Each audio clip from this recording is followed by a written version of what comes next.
وزیر اعلیٰ پنجاب مریم نواز کی زیر صدارت Punjab housing and town planning agency کی گورننگ باڈی کے اجلاس کا انعقاد ہوا۔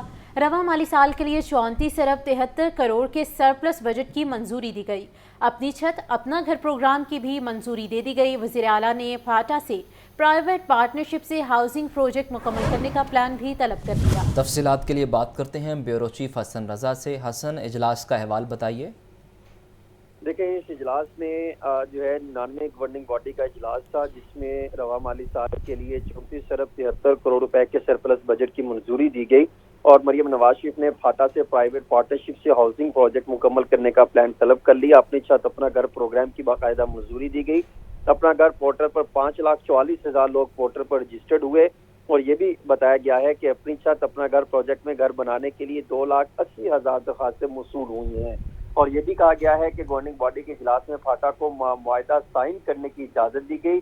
وزیر اعلیٰ مریم نواز شریف کا درخواست دہندگان کے قواعد کی تصدیق کا عمل بروقت اور تیزی سے جاری رکھنے کی ہدایت کرتے ہوئے گورننگ باڈی اجلاس میں پھاٹا کے ڈیٹا انٹری آپریٹرز کے اسکیل کو اپ گریڈ کرنے کی بھی منظوری دی گئی ہے۔ پھاٹا سروسز ریگولیشن 2004 کے تحت سول سب انجینئر کی بھرتی کی منظوری بھی دی گئی ہے۔ بجٹ کی منظوری کابینہ کی بجائے پھاٹا گورننگ باڈی کی اجازت سے مشروط کرنے کا اصولی فیصلہ کیا ہے۔ سابق ہاؤسنگ اسکیموں میں کوڑا اندازی میں نہ نکلنے والے درخواست دہندگان کے واجبات کی واپسی کی اجازت دے دی گئی ہے۔ پھاٹا پی ایم یو کے لیے سٹاف فائرنگ جاب پورٹل کے ذریعے کرنے کی منظوری دی گئی ہے۔ اسی طرح جو ہے پھاٹا جو کہ Punjab housing and town planning agency ہے، اس کو جو ہے اس میں جو دیگر جو پی ایم یو کے لیے سٹاف فائرنگ جاب پورٹل کے ذریعے منظوری دی گئی ہے اور پھاٹا کے زیر التوا ہاؤسنگ اسکیموں کا کیس ٹو کیس جائزہ لے کر منظوری کے بارے میں۔ ٹھیک ہے حسن، اپڈیٹ کرنے کے لیے بہت شکریہ۔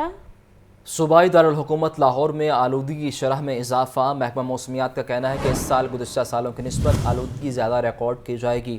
موسم کی تبدیلی کے باعث حبس کی شدت میں کمی، کم سے کم ٹمپریچر 20 جبکہ زیادہ سے زیادہ ٹمپریچر 34 ڈگری سینٹی گریڈ تک جانے کا امکان ہے۔ اور اسی کے حوالے سے مزید اپڈیٹ کریں گی سامیہ سعید۔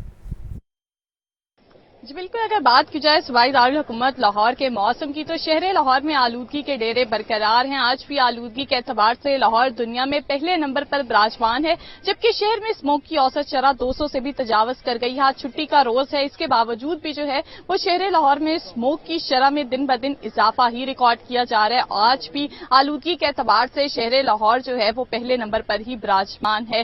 اسی طرح اگر بات کی جائے ٹھوکر نیاز بیگ کے علاقے کے ایئر کوالٹی انڈیکس کے حوالے سے تو وہ 203 ریکارڈ کیا جا رہا ہے اور اسی طرح جوہر ٹاؤن کے علاقے کا ایئر کوالٹی انڈیکس 250 ریکارڈ کیا جا رہا ہے۔ تو محکمہ موسمیات اور پنجاب حکومت مل کر جو ہے وہ مثبت اقدامات بھی اٹھا رہی ہے تاکہ فضائی آلودگی کو جو ہے وہ بر وقت کنٹرول کیا جا سکے۔ دوسری جانب اگر بات کی جائے شہر کے موسم کے حوالے سے تو شہر کے موسم میں جو ہے وہ نمایاں تبدیلیاں ریکارڈ کی جا رہی ہیں۔ آج کم سے کم درجہ حرارت 20 جبکہ زیادہ سے زیادہ درجہ حرارت 34 ڈگری سینٹی گریڈ تک جانے کا امکان ہے۔ سورج بھی اپنی پوری آب و تاب کے ساتھ چمک رہا ہے، مگر سورج کی جو تپش ہے وہ زیادہ محسوس نہیں کی جا رہی اور محکمہ موسمیات کی جانب سے یہی بتایا جا رہا ہے کہ شہر لاہور میں تاحال بارش برسنے کے جو ہیں وہ کوئی امکانات نہیں، البتہ بتایا یہ بھی جا رہا ہے کہ اس سال فضائی آلودگی جو ہے وہ گزشتہ سالوں کی نسبت زیادہ ریکارڈ کی جائے گی۔ جی شکریہ۔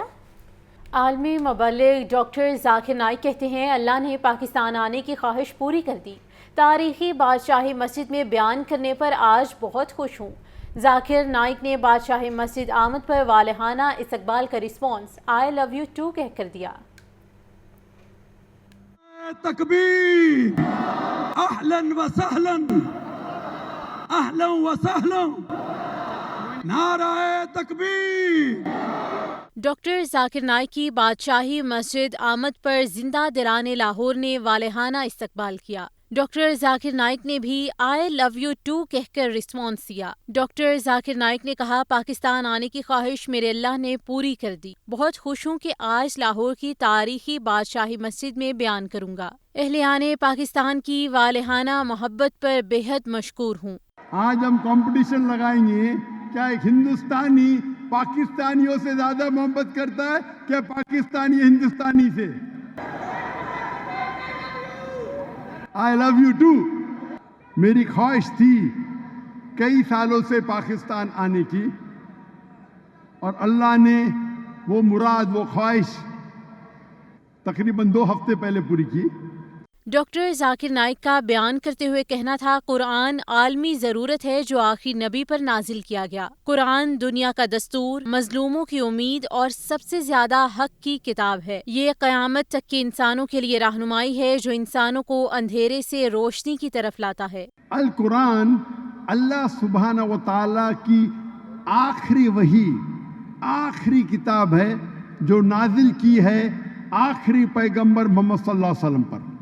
اللہ تعالیٰ فرماتے سورہ ابراہیم میں سورہ نمبر 14 آیت نمبر 1، الف لام را، ہم نے نازل کی یہ کتاب محمد صلی اللہ علیہ وسلم پہ تاکہ وہ انسانیت کو اندھیرے سے روشنی میں لے آئے۔ قرآن یہ نہیں کہتا ہے کہ صرف مسلمانوں کو اندھیرے سے روشنی پہ لے کے آئے۔ ڈاکٹر ذاکر نائک کا مزید کہنا تھا، قرآن ہی انسانوں کے تمام مسائل اور مشکلات کا حل بتاتا ہے۔ انسانوں کو نیکی کے کاموں میں مقابلہ کرنا چاہیے۔ قرآن ایک انسان کے قتل کو پوری انسانیت کا قتل قرار دیتا ہے۔ دنیا میں دہشت گردی اور بے انصافی کے خاتمے کا حل بھی قرآن میں ہے۔ قرآن ہی انسانیت کو نشے سے نجات اور سکون فراہم کرتا ہے۔ اگر کوئی انسان ایک دوسرے انسان کا قتل کرتا ہے سوا دو چیز کے، قتل کے بدلے قتل، یا وہ انسان نے اس زمین پہ فساد پھیلایا، یہ دو چیز کے علاوہ اگر کوئی انسان دوسرے انسان کا قتل کرتا ہے تو گویا کہ ساری انسانیت کا قتل کیا ہے۔ آج ہم دیکھتے دنیا میں دہشت گردی ہے، سب جگہ دہشت گردی ہے۔ یہ ایک قرآن کی آیت اگر انسان عمل کرے اور اس کو سمجھ لے تو دنیا سے دہشت گردی نکل جائیں گی۔ ڈاکٹر ذاکر نائک کی آمد پر سیکیورٹی کے فل پروف انتظامات کیے گئے تھے۔